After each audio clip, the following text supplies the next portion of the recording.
Okay, nandito na tayo sa part number 4 ng Perdigana puzzle, no? Nandito naman siya. Okay, yung part 3 nandito. Yung part 1 and 2 ay nandito. Nandito tayo sa part 4. Okay.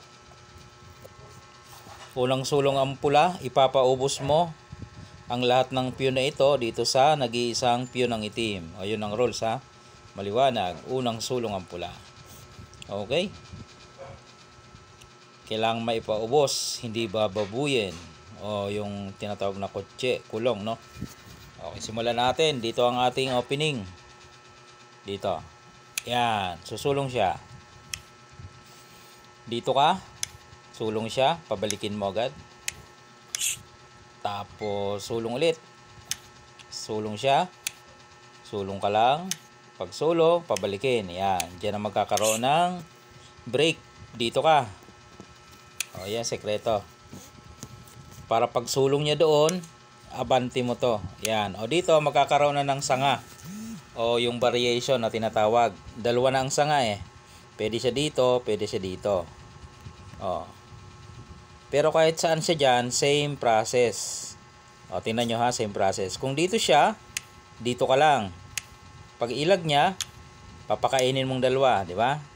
Balik ko lang ha. Paano kung dito? Dito ka lang. Pag sulong niya, pakain dalawa. Di ba? Same process.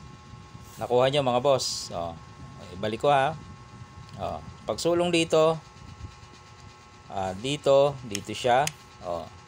Dalawang variation. Dito siya, dito ka lang. Pag sulong niya, pakain dalawa. Same process.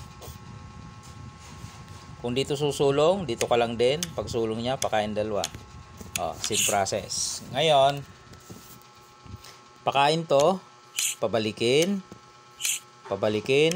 sulong ka dito.